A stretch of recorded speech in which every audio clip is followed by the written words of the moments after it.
இன்றைக்கான ஆப்ஷன் பார்த்தோம் அப்படின்னா மனோஜ் ரோகிணிட்டு சொல்லிட்டு இருப்பாங்க. அப்போ வந்து கடைக்கு வந்து என்ன பேர் வைக்கலாம் அப்படிங்கிற மாதிரி சொல்லி 2 பேருமே யோசிக்கிறாங்க.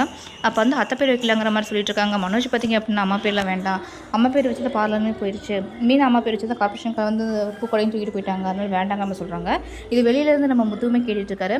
அப்போ உள்ள ரெக்கார்ட் பண்ணி வச்சுருக்காரு. உள்ளே வந்ததுக்கப்புறம் பேர் முடிவு பண்ணிட்டீங்களான்னு கேட்குறாங்க. இல்லை யோசிக்கிறோம் அப்படிங்கிற விஷயத்தை சொல்லிடுறாங்க. நீங்கள் வந்து யார் பேரையும் வைக்கக்கூடாது, அம்மா பேர் தான் வைக்கணும் அப்படிங்கிற விஷயத்தை சொல்லிடுறாங்க. அப்போ உனக்கு அம்மா மேலே பாசம் இருக்க மாதிரி பேசாது அப்படிங்கிற மாதிரி மனோஜுமே சொல்லிடுறாரு. அவங்க பேசின ரெக்கார்டே போட்டு காமிச்சிடுறாங்க. இதை கேட்டு அவர் 2 பேருக்குமே ரொம்ப ஷாக்கிங்காக இருக்குது. அப்போ இதையும் பார்த்துட்டு இந்த மீனாவுமே இருந்துட்டு அம்மா மேலே நீங்கள் ரொம்ப பிரியமாக இருக்கீங்க, ஆனால் உங்கள் அம்மா வந்து வெறுக்கிறாங்க, அதுக்காக காரணம் என்ன அப்படிங்கிற மாதிரி கேட்குறாங்க.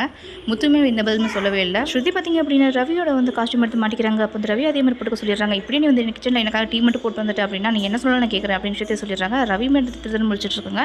நாளைக்கு என்ன பார்க்க போகிறோம் அப்படின்னா கிச்சனில் டீ போட போயிடுறாங்க. விஜயம் பார்த்துட்டு திருடி வந்துட்டு தான் நினச்சி வீட்டில் இருக்க எல்லாத்தையும் கூப்பிட்டுறாங்க. இதுக்கப்புறம் என்ன அப்படிங்கிற